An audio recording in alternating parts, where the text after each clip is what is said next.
ನಮಸ್ಕಾರ ನಮ್ಮ ಡಿಪಾಸಿಟರ್ಸ್ ಬಂಧುಗಳೇ. ಇವತ್ತು ಇದು ಲಿಂಕ್ ಕಳಿಸ್ಬೇಕಲ್ಲ, ಏನು ಲಿಂಕ್? Facebook live link.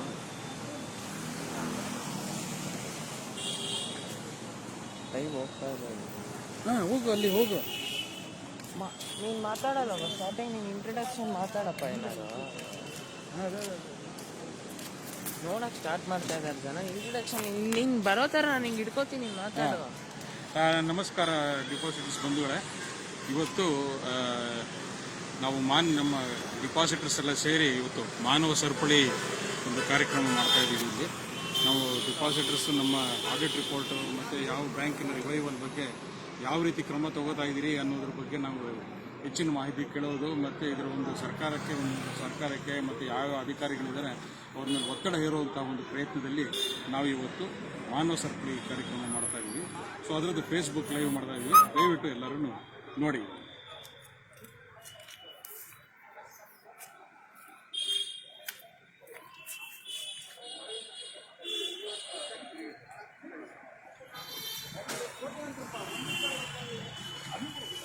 ಹೋಗ್ತಿದ್ದೀನಿ ಹಂಗೇನೆ.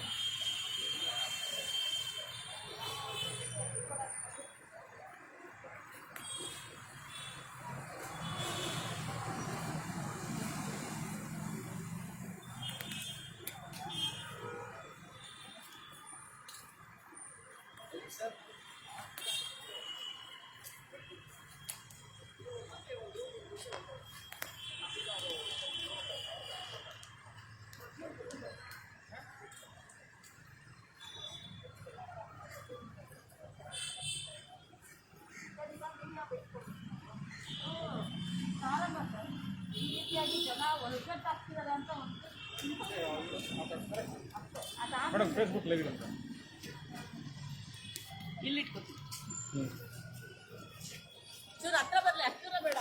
ಇಲ್ಲ, ಅದು ಕಾಣಿಸ್ಬೇಕಲ್ವಾ, ಮಾತಾಡಿ ಕೇಳಿಸಿ. ಸರ್ ಅಲ್ಲಿ ಕಾಯ್ತಾ ಇದ್ದಾರೆ ಅಂಜನ. ಎಲ್ಲರಿಗೂ ನಮಸ್ಕಾರ. ಇವತ್ತು ನಾವು ಶ್ರೀ ಗುರು ರಾಘವೇಂದ್ರ ಬ್ಯಾಂಕ್ನ ಏನು ಅವ್ಯವಹಾರ ಆಗಿ 1000 ಕೋಟಿಯಷ್ಟು ಆಗಿರ್ಬೋದು ಅಂತ ಒಂದು ಅಂದಾಜು ಇಟ್ಕೊಂಡಿದ್ದಾರೆ. ಲಾಸ್ ಆಗಿ ಅಷ್ಟು ಅವ್ಯವಹಾರ ಆಗಿದೆ ಅಂತ ಹೇಳಿ ಇವತ್ತು ಎಲ್ಲ ಸೀನಿಯರ್ ಸಿಟಿಸನ್ಸ್ ತಮ್ಮ ಹಣನ ಕರ್ಕೊಂಡು ಬೀದಿಗೆ ಬಂದಿದ್ದೀವಿ. ನಮ್ಮ ಹಣ ಬೇಗ ಬರಬೇಕು. ಆಡಿಟ್ ರಿಪೋರ್ಟ್ 1.5 ವರ್ಷ ಆದ್ರೂ ಇದುವರೆಗೂ ಆಡಿಟ್ ರಿಪೋರ್ಟ್ ಕೊಟ್ಟಿಲ್ಲ. ಇದಕ್ಕೆ ಕಾರಣಕರ್ತರು ಯಾರು, ಅವ್ರಿಗೆ ಶಿಕ್ಷೆ ಆಗ್ತಿಲ್ಲ. ಮತ್ತೆ ಎಲ್ಲರೂ ಇಲ್ಲಿ ತಮ್ಮ ಜೀವನದಲ್ಲಿ ದುಡ್ದಂತ ದುಡ್ಡೆಲ್ಲ ತಂದಿಟ್ಟಿದ್ದಾರೆ. ನಮಗೆ ನಮ್ಮ ಹಣ ಬೇಕೇ ಬೇಕು. DICGC ಇಂದ 5 ಲಕ್ಷ ಬರುತ್ತೆ ಅಂತಾರೆ. ಅದು ಯಾವಾಗ ಬರುತ್ತೆ 5 ಲಕ್ಷ? ಬ್ಯಾಂಕು ಕ್ಲೋಸ್ ಆಗಿ ಲಿಕ್ವಿಡೇಷನ್ ಹಾಕಿದ್ರೆ ನೀವು 5 ಲಕ್ಷ ಕೊಡೋದು. ಹಾಗಾದ್ರೆ ಬ್ಯಾಂಕ್ನ ಕ್ಲೋಸ್ ಮಾಡಕ್ಕೆ ನೀವು ನಿರ್ಧರಿಸಿದೀರಾ ಯಾವುದು ಅಂತ ನಮಗೆ ಗೊತ್ತಾಗಬೇಕು. ಮತ್ತೆ ಇಲ್ಲಿ ಯಾರು ಫೈನಾನ್ಸ್ ಮಿನಿಸ್ಟರ್ ಹೇಳಿದ್ರು ಆಡಿಟ್ ರಿಪೋರ್ಟ್ ಮುಗಿದ ತಕ್ಷಣ RBI ಅದ್ರ ಬಗ್ಗೆ ಮಾತಾಡುತ್ತೆ, ಆಮೇಲೆ ನಾವು ಇದ್ರ ಬಗ್ಗೆ ನಿರ್ಧಾರ ತಗೊಳ್ತೀವಿ ಅಂತ. ಆ ಒಂದು ಯಾವುದೇ ಕಾರ್ಯಕ್ರಮಗಳು ಇಲ್ಲಿ ನಮಗೆ ಸೂಚನೆಗಳು ಸಿಗ್ತಾ ಇಲ್ಲ.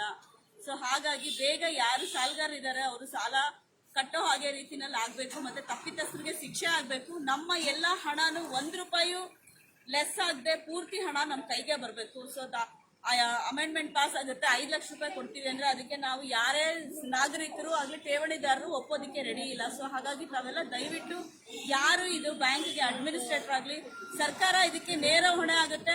RBI RCS ನೇರ ಹೊಣೆ. ಸೊ ಇದು ಪ್ರಾರಂಭ. ಇದು ನಾವು ಮಾನವ ಸರಪಳಿಯಾಗಿ ಕಾರ್ಯಕ್ರಮ ಮಾಡ್ತಾ ಇದ್ದೀವಿ. ತಾವು ಈಗಲೇ ಎಚ್ಚೆತ್ಕೊಂಡು ಬೇಗ ನಮ್ಮ ಹಣ ಕೊಡಬೇಕು ಅಂತೇಳಿ ಕೇಳ್ಕೊಳ್ತೀವಿ.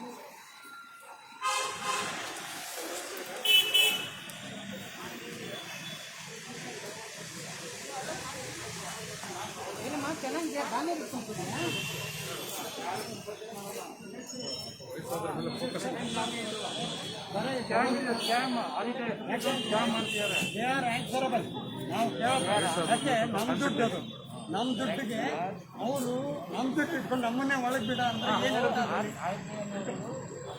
RBI ಸರಿ, RBI ಅದು ಅವರು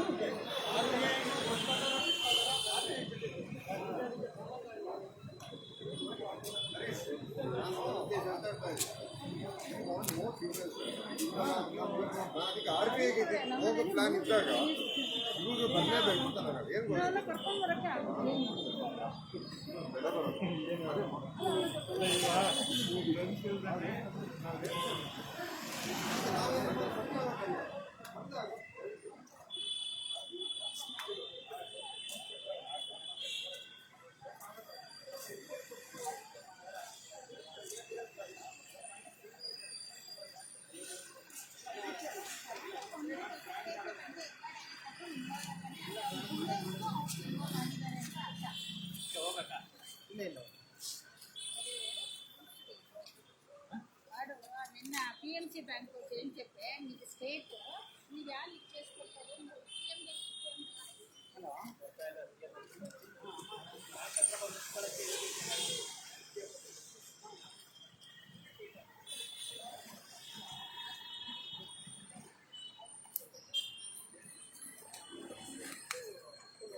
ಮಾತಾಡ್ತೀರಾ ಫೇಸ್ಬುಕ್ ಸರಿ ಬಾ ನೀವು ಮಾತಾಡ್ತೀರಾ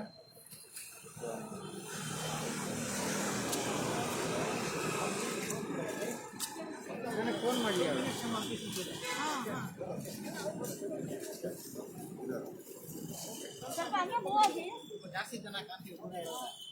Thanks for everyone. Thanks everyone for joining this human chain here.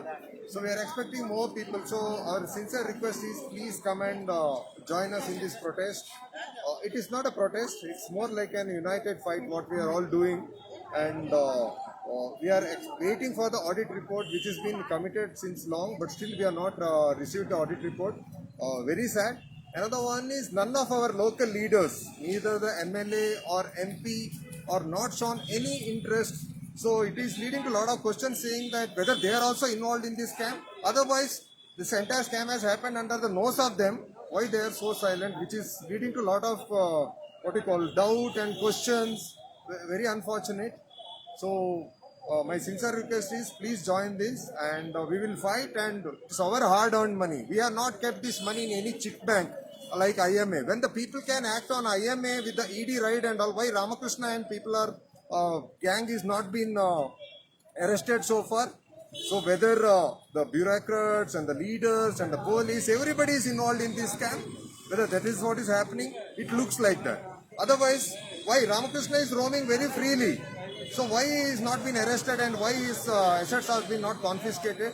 Very unfortunate. Whether this is going to be the new Make in India, that you rob public money and spend the money with the leaders and the bureaucrats. Whether this is the Achhe Din, this is the Beti Bachao. There's nothing is in favor of whatever the Prime Minister has committed. So there is no Beti Bachao. It is Beti ko kill karo. And this Make in India, what? Make in India is nothing but the new policy which is like robbing public money. So, thank you.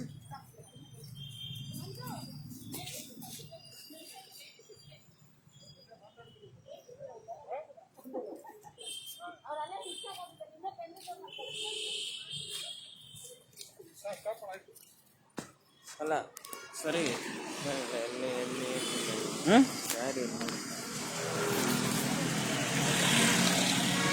Reply ಕೊಡೋದಾ